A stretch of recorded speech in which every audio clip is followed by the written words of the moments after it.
The Missouri Attorney General just called a prison warden and told him to ignore court order. 3 judges have declared a woman innocent. 3 separate courts have ordered her release. And the state's top lawyer is instructing the prison to defy them all. Keep her locked up, he says, no matter what the courts say. Inside Chillicothe Correctional Center, Sandra Hemme sits in her cell. She's 64 years old. She's been here for 43 years, 8 months, and 7 days. The longest-held wrongfully convicted woman in United States history. And right now, with just 30 minutes until the judge's deadline, the Attorney General is still fighting to keep her here. Judge Ryan Horseman has had enough. His ultimatum is simple. Release Sandra Hemme by 6 p.m., or Attorney General Andrew Bailey personally appears in court Tuesday morning to face contempt charges. The clock ticks down. 6 p.m. arrives. Nothing happens. Then at 5:47 p.m., wait, let me correct that. At 5:47 p.m., 13 minutes before the deadline, the prison finally moves. Sandra Hemme walks out, free for the first time in 43 years. But here's what makes this case absolutely insane. She didn't commit the murder. A police officer did. And the state has known this for decades. It starts with a credit card. A dead woman's credit card, used by a cop the day after he killed her. November 13th, 1980. St. Joseph, Missouri. Patricia Jeschke, 31 years old, library worker, found stabbed to death in her apartment. Police collect evidence. 70 fingerprints on a magazine at the scene. A palm print on a TV antenna cable. Hair samples. The next day, November 14th, someone walks into a camera store in Kansas City and uses Patricia's credit card. That someone is Michael Holman, a police officer. He has the victim's credit card. Less than 24 hours after she was murdered, then investigators search his home. They find Patricia's earrings. Distinctive wishbone-shaped gold earrings her father had bought her during a trip to Montana. They're sitting in Officer Holman's closet. His white Ford pickup. Witnesses saw it parked outside Patricia's apartment the day she died. The FBI analyzes the palm print found on the TV antenna at the crime scene. They can't rule out Holman. Hair recovered from Patricia's apartment. The FBI finds microscopic similarities to Holman's hair. One investigator pieces it together. He reaches a conclusion. Officer Michael Holman killed Patricia Jeschke. The police chief removes him from the case. 1 month after the murder, Holman is arrested. Insurance fraud. He falsely reported his truck stolen. The same truck seen at Patricia's apartment. He's also under investigation for burglaries. Peeping Tom incidents. 5 pieces of evidence connect him to the murder. His use of her credit card. Her earrings in his home. His truck at the scene. His palm print that can't be ruled out. His hair matching samples from the apartment. But he's a cop. One of their own. They need someone else. Someone vulnerable. Someone who won't be believed if she says she's innocent. They find a 20-year-old psychiatric patient who can barely lift her head. Sandra Hemme, 20 years old, in and out of psychiatric hospitals since age 12.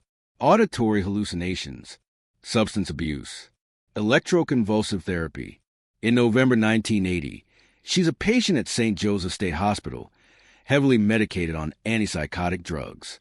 She's in a psychiatric crisis. That's when they interrogate her, 8 times over 2 weeks. Imagine this. You're strapped to a chair in wrist restraints, so heavily sedated you cannot hold your head up straight. Your thoughts are swimming through medication. You're supposed to be getting help. Instead, police are interrogating you for murder. The first interrogation, Sandra doesn't mention any murder. She's confused. Second interrogation, she talks about ESP. Extrasensory perception told her about a crime. Third interrogation, she names Joseph Wobski. Problem, Wobski was in Topeka, Kansas. Airtight alibi. They keep pressing. Fourth, fifth, sixth, 7 interrogations. Her story changes every time. Different details. Different people. Different scenarios. 8th interrogation. Finally, she confesses. To a crime she knows nothing about. To details that are wrong. To a murder a police officer committed. She's 21 years old. Sentenced to life in prison. Officer Michael Holman is never charged. He dies in 2015 a free man. But here's what Sandra didn't know, what her lawyers didn't know, what the jury never saw. Here's what Sandra's defense attorneys never saw, what the jury never knew. The FBI report excluding Sandra's palm print from the antenna wire, never shown to the defense. Those 70 fingerprints on the magazine at the crime scene, not a single one matched Sandra or Patricia. The defense never knew they existed. The report documenting Patricia's earrings in Holman's closet, hidden. The witness statements about Holman's truck parked at the apartment, suppressed. Holman's burglaries and peeping Tom incidents after murder, concealed. The FBI hair analysis, buried. Remember that investigator who concluded Holman was the killer? The one the police chief pulled off the case? His reports were never given to Sandra's lawyers. Every piece of evidence pointing to Officer Michael Holman, the credit card, the earrings, the truck, the palm print, the hair, the subsequent crimes, all of it was hidden from the people defending Sandra Hemme. She went to trial blind. Her lawyers went to trial blind. The jury never heard any of it. Sandra sits in prison. 1985, 1990, 1995, 2000. Her daughter grows up, has children. Sandra's granddaughters exist only in photographs slipped through prison mail. 2005, 2010, 2015. Officer Michael Holman dies. Never charged, never arrested, never spent a day in prison. 2020, 2021, 2022, 2023. Then her legal team finds it. Every hidden document, every buried report, every suppressed witness statement. They bring it to Judge Ryan Horseman. He spends months reviewing the evidence. He writes a 118-page ruling. His words, Sandra Hemme is a victim of a manifest injustice. The evidence of her actual innocence is clear and convincing. He orders her release within 30 days. But Missouri Attorney General Andrew Bailey isn't done fighting. June 14th. Judge orders Sandra release within 30 days. Attorney General Bailey appeals. June 20th. Bailey appeals to Missouri Court of Appeals. Denied. June 25th. Bailey appeals to Missouri Supreme Court. Denied. July 19th, early afternoon. Bailey's office calls the prison warden directly. The message, ignore the court order. Do not release Sandra Hemme, a state official, telling a prison to defy a judge. Bailey tries one more tactic. He argues Sandra should stay in prison for a decades-old prison assault charge that was already resolved. Judge Horseman has had enough. He issues his ultimatum. Release Sandra Hemme by 6 p.m. today, or Attorney General Andrew Bailey must personally appear in court Tuesday morning to face contempt charges. 3 courts have said release her. The Attorney General is out of moves. 13 minutes before the deadline, Sandra Hemme walks out of Chillicothe Correctional Center. Her sister is waiting. Her daughter, her granddaughter she's only seen in pictures. Sandra sees her granddaughter for the first time in person. You were just a baby when your mom sent me a picture of you. You look just like your mama when you were little, and you still look like her. Her granddaughter smiles. I get that a lot. Sandra describes a moment. I felt so light, like I was flying through air. But there's somewhere she needs to be, urgently. Sandra goes straight to the hospital. Her father is dying. Acute kidney failure. She sits by his bedside, holds his hand. All those years stolen.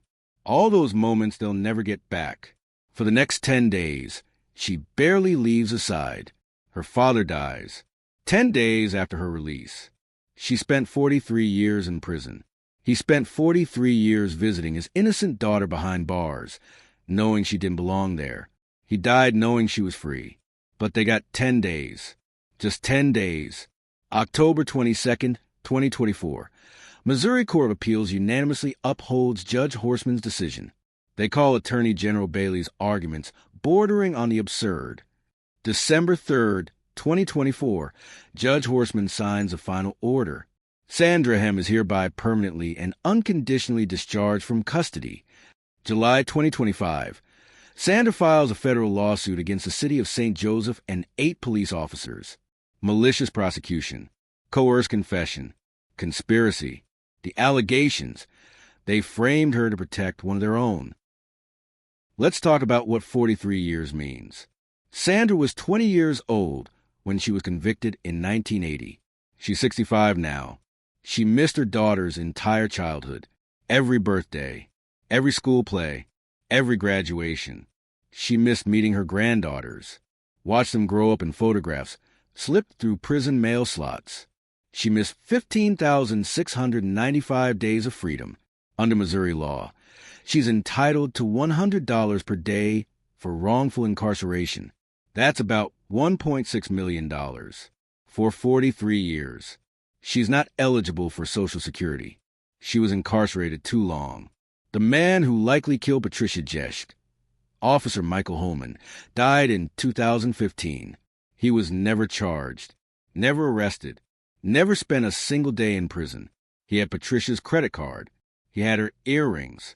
His truck was at the scene. His palm print couldn't be ruled out.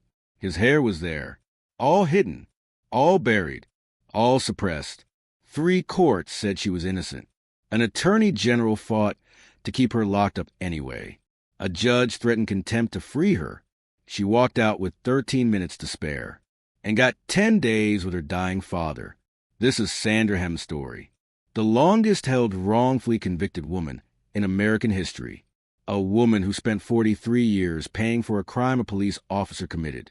Her lawsuit is still pending. The fight for justice continues. But Sandra Hemme is free. Finally, impossibly, undeniably free.